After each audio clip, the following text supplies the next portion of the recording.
les parrains et les marraines vous attendent, Futur Olim, pour vous accompagner, pour vous recevoir, pour vous chouchouter. Le parrainage, c'est être à l'écoute, être empathique. Il faut parler l'hébreu, en tout cas avoir des bonnes bases pour faire des démarches, pour être à l'aise avec la vie en Israël, pour pouvoir accompagner les Olim. Lalia, le sujet vraiment de cet été, comme toujours, vous le savez, c'est le moment où des centaines de nouveaux immigrants arrivent en Israël et cette année n'y fait pas exception, bien au contraire. Pour en parler, nous avons la responsable des bénévoles que vous connaissez bien si vous suivez les programmes de Qualita. Elle s'appelle Sylviane Baroun, on est ravie de l'accueillir. Bonjour Sylviane. Bonjour Cathy. Alors, tu t'occupes de nombreux projets, mais là, aujourd'hui, on va parler des bénévoles et notamment des parrains, parce que c'est vrai que ces familles qui arrivent en Israël ont besoin d'un soutien, on va dire, un peu plus approfondi, un peu plus personnalisé. Oui, alors, le système du parrainage avait été mis en place il y a quelques années et on l'a remis en place cet été parce que la demande est forte. Une famille qui arrive en Israël, même si elle a envie de venir en Israël, même si elle est très motivée, c'est quand même un énorme bouleversement pour la famille. Donc, on met en place du parrainage, c'est-à-dire que une personne qui est bénévole chez nous se propose de parrainer, d'entourer une famille de Olim, qu'elle soit célibataire, qui vient avec des d'arriver, enfants qui viennent d'arriver, peu importe le profil, qui vient à Jérusalem. Pour l'instant, on est un petit peu focalisé sur Jérusalem. Elle vient et on l'accueille, la personne l'accueille comme si c'était quelqu'un de sa famille. C'est pour faire les premiers pas. C'est pour faire les premiers pas. Alors, ce qui se passe, c'est que selon le processus qu'on a mis en place, quelques jours ou quelques semaines avant l'arrivée, avant la date de l'Alia, la personne qui est parrain ou marraine prend contact avec les Olim de France, déjà, leur explique que ils vont être parrainés par cette personne et précise que dès qu'elle arrive à Jérusalem, on vient les voir et ça se déclenche. C'est bon, on les accueille à l'aéroport. Alors, à l'aéroport, on n'a pas encore tout à fait c'est pas au point encore, mais à Jérusalem, le lendemain, on est à l'endroit où les gens sont arrivés, les Olim sont arrivés, et on les accueille et on met en place tous les besoins qui sont demandés par la famille de Olim.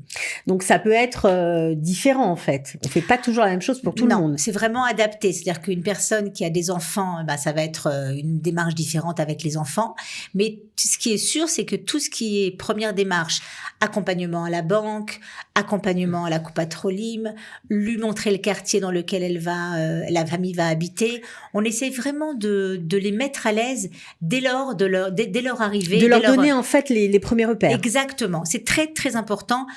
Moi, pour avoir été et marraine et parrainée quand je suis arrivée en Israël, ça m'a laissé un tellement bon souvenir, ça m'a tellement rassurée. Pourquoi ?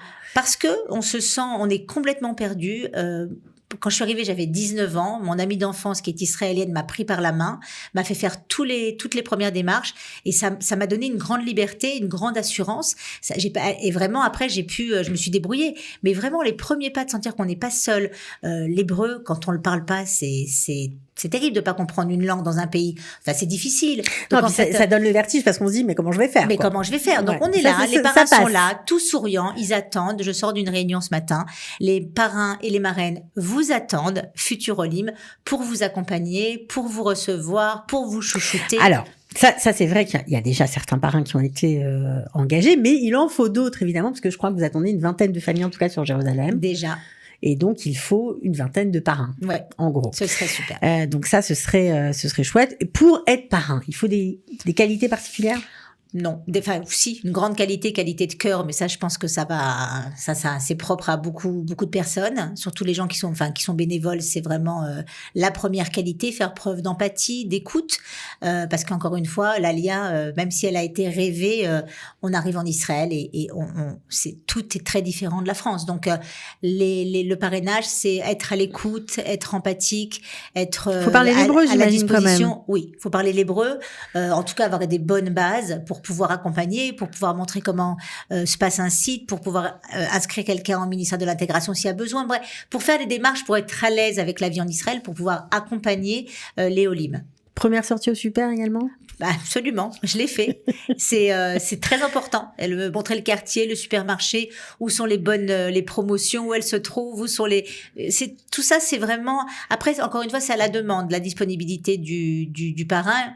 Mais quand il prend une famille sous son aile, entre guillemets, il sait qu'il va être un peu disponible pour cette famille. On peut aussi avoir besoin de trouver des artisans, par exemple. Absolument. Ça peut être plein de choses complètement différentes. Les bons tuyaux. On a beaucoup de relations ici, on a beaucoup de groupes WhatsApp ouverts, on a beaucoup de connaissances. Donc vraiment, il y a du réseau.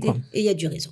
Et donc ça aide énormément. Donc ça, c'est les parrains qui sont des bénévoles. Mais bien sûr, si vous n'avez peut-être pas le temps de prendre en charge une famille, est-ce qu'on peut être bénévole de façon plus ponctuelle? Absolument. On a plusieurs pôles de bénévolat. On a du bénévolat au téléphone. On a du bénévolat pour avoir des conversations en hébreu aussi. J'ai 1 ou 2 bénévoles qui sont très occupés, mais qui me disent si tu as besoin de quelqu'un, si quelqu'un a besoin d'apprendre un peu l'hébreu par téléphone, moi je fais des discussions, j'organise des discussions au téléphone.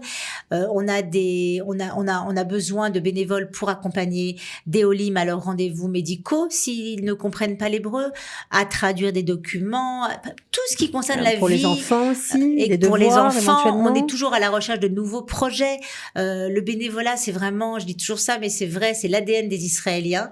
Je connais pas de personnes qui ont pas fait de bénévolat dans leur vie, donc c'est vraiment quelque chose de très récurrent.